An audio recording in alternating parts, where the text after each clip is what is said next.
Sonnerie du cessez-le-feu.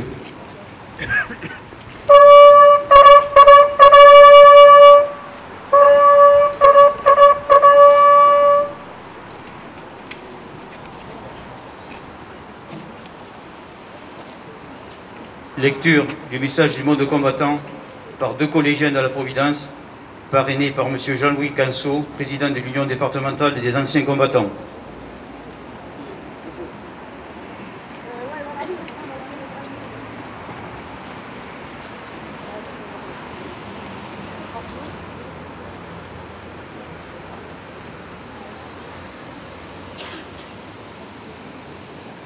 Nous célébrons aujourd'hui le 93e anniversaire de l'armistice du 11 novembre 1918, qui mettait fin à 4 années d'affrontements meurtriers. Ce jour-là, l'Allemagne a reconnu sa défaite militaire et a demandé l'arrêt des combats aux forces alliées. Rendons hommage aux combattants qui, par leur courage et leur abnégation, ont su la contraindre à déposer les armes. Ce conflit a été particulièrement dramatique du fait de l'apparition d'armes meurtrières qui ont provoqué un véritable déluge de feu et de sang. De cette Première Guerre mondiale, notre mémoire collective conserve le souvenir de millions de morts, de mutilés, de veuves et d'orphelins. C'est pourquoi le 11 novembre est inscrit dans la mémoire historique de notre pays. Cette date doit demeurer une journée de recueillement et du souvenir de la Première Guerre mondiale, préparée au niveau local auprès de la population et spécialement de la jeunesse. L'Union française des associations de combattants et de victimes de guerre s'emploie à transmettre aux jeunes générations la mémoire des événements passés et les appelle à une vigilance permanente pour la défense des droits de l'homme et de la paix. Vive la République, vive la France.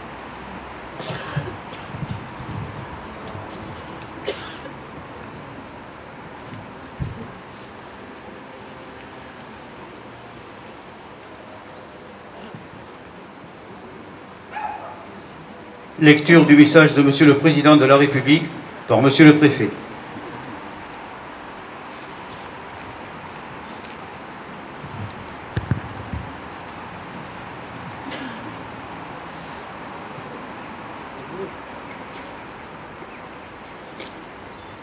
Je crois qu'au nom de tous ceux qui sont ici rassemblés, les enfants, les adolescents, on vous remercie d'être là. Ça nous rassure. Ça nous fait chaud au cœur, parce que si vous êtes là, c'est la garantie que les efforts de tous les combattants français ne seront pas oubliés. Donc merci à vous, merci à vos enseignants, merci à tous ceux qui ont fait que vous êtes là aujourd'hui pour participer avec nous à cet émouvant devoir de mémoire. Message de Monsieur le Président de la République. Il y a 90 ans, au petit matin du 28 janvier 1921, dans un silence qui incarnait à lui seul le deuil de tout un peuple, le soldat inconnu était inhumé sous l'arc de triomphe. La République consacrait ainsi, désormais, le monument élevé jusqu'à présent aux victoires de la Révolution et de l'Empire, à la dépouille d'un simple soldat, tombé au cours du conflit, le plus meurtrier de toute notre histoire. À travers lui, la France rendait donc hommage à tous ceux qui, comme lui, avaient sacrifié leur vie sur tous les champs de bataille de la Grande Guerre. chaque jour depuis. Le ravivage de la flamme du souvenir est là pour perpétuer cet hommage et rappeler l'immensité, aujourd'hui presque inconcevable, l'immensité du sacrifice. Au fil du temps, les morts de la Seconde Guerre mondiale, d'Indochine et d'Afrique du Nord furent à leur tour honorés sous l'Arc de Triomphe. Mais le 11 novembre est resté une journée consacrée au seul souvenir des soldats tombés au cours de la guerre de 14-18. La disparition du dernier combattant du premier conflit mondial, le 12 mars 2008, et la perspective des manifestations qui commémoreront dans 2 ans le centenaire de la Grande Guerre, tous ces éléments impliquaient de faire évoluer la portée symbolique de la journée nationale du 11 novembre. Impliquaient de faire évoluer la portée symbolique de la journée nationale du 11 novembre. La pérennité du culte qui est rendu quotidiennement sur la place de l'Étoile, au souvenir du soldat inconnu, incarnation même du sacrifice du combattant, permet d'établir une filiation directe entre les différentes générations du feu. C'est le même sang. C'est le même sang, celui d'un même peuple qui a été à chaque fois versé pour la France et ses valeurs. Que nos soldats soient nés sur le sol de notre pays ou aux confins de nos anciennes colonies, ils sont les enfants d'une même France, les soldats d'une même République à laquelle ils ont fait le don ultime, ce don sur lequel personne ne peut jamais revenir, hélas, celui de leur vie. Ces vies ont été données pour que la France demeure et que la République perdure. Quel que soit le lieu, quel que soit le moment de notre histoire, ce don est sacré et il mérite le même hommage, la même reconnaissance, la même ferveur. La mort au service de la France ne fait pas de différence. Le champ d'honneur est de toutes les guerres et de tous les conflits qui ont impliqué notre pays. C'est pour cette raison que désormais, chaque 11 novembre, tous ceux qui ont donné leur vie pour la France, que ce soit pour la défense de la patrie ou lors des opérations extérieures auxquelles notre pays participe, ils seront tous également associés à cet hommage solennel de la nation. Aujourd'hui, en ce début du XXIe siècle, nos troupes sont engagées en Afrique, au Proche-Orient, en Afghanistan, et des soldats continuent à tomber sous le drapeau français pour que notre drapeau, lui, jamais ne tombe. Il est juste et légitime que ces soldats rejoignent désormais dans la commémoration ceux qui les ont précédés dans le sacrifice au cours du XXe siècle, au service de notre destin et de nos valeurs, pour que vive la République et vive la France. Nicolas Sarkozy.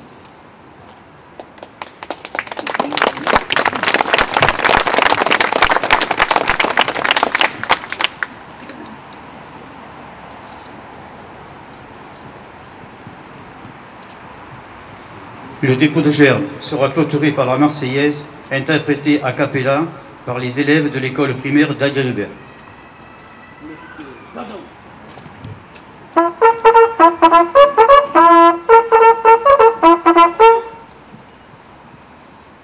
Monsieur le préfet de la région Languedoc-Roussillon, préfet de l'Hérault.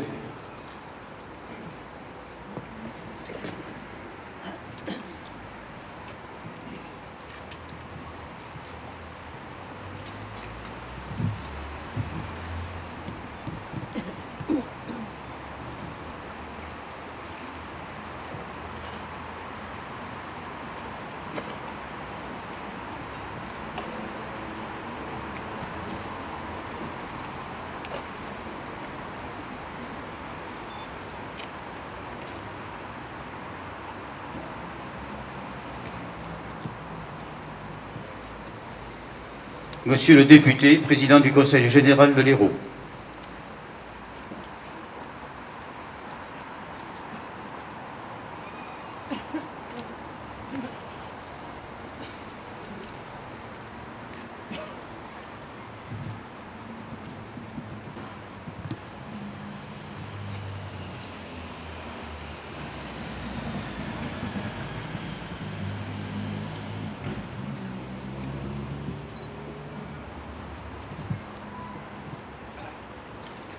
Madame le maire de la ville de Montpellier.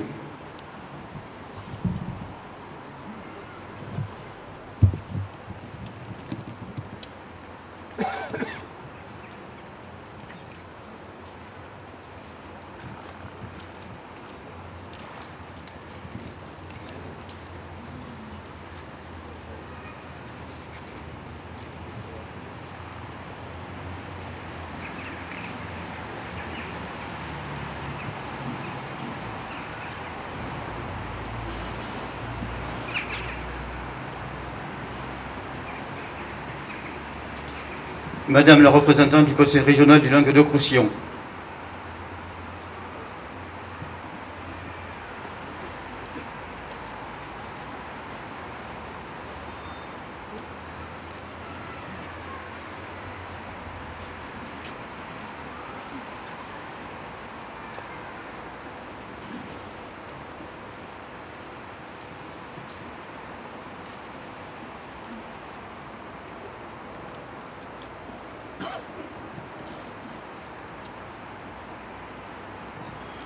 Monsieur le représentant de la communauté d'agglomération de Montpellier.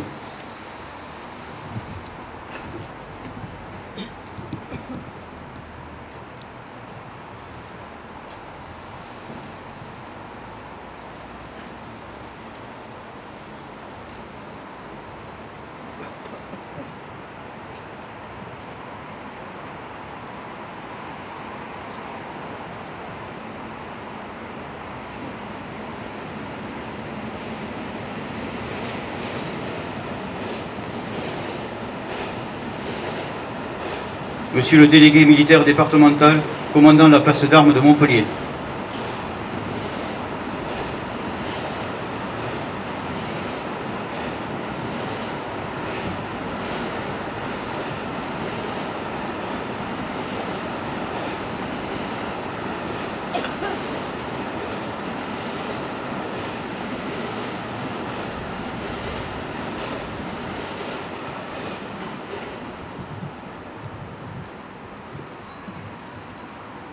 Monsieur le colonel, commandant la région de gendarmerie du Languedoc-Roussillon, et monsieur le colonel, commandant le groupement de gendarmerie départementale de l'Hérault.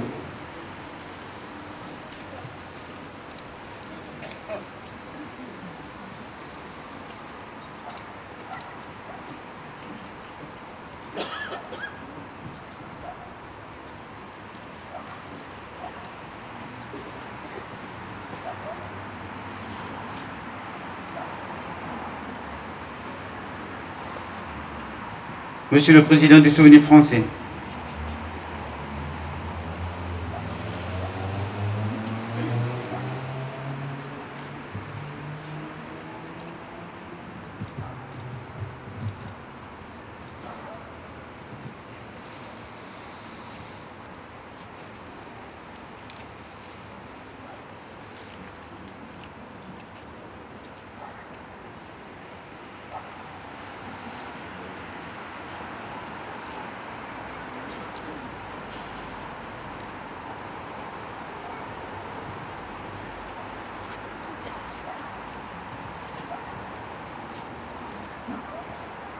La Fondation de la France libre.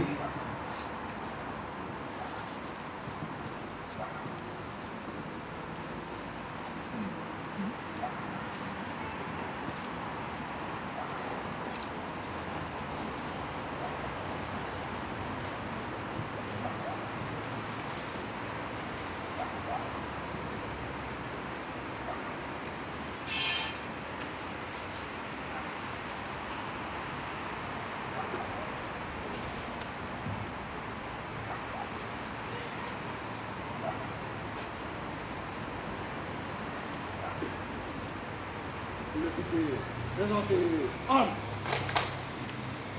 more.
Bravo.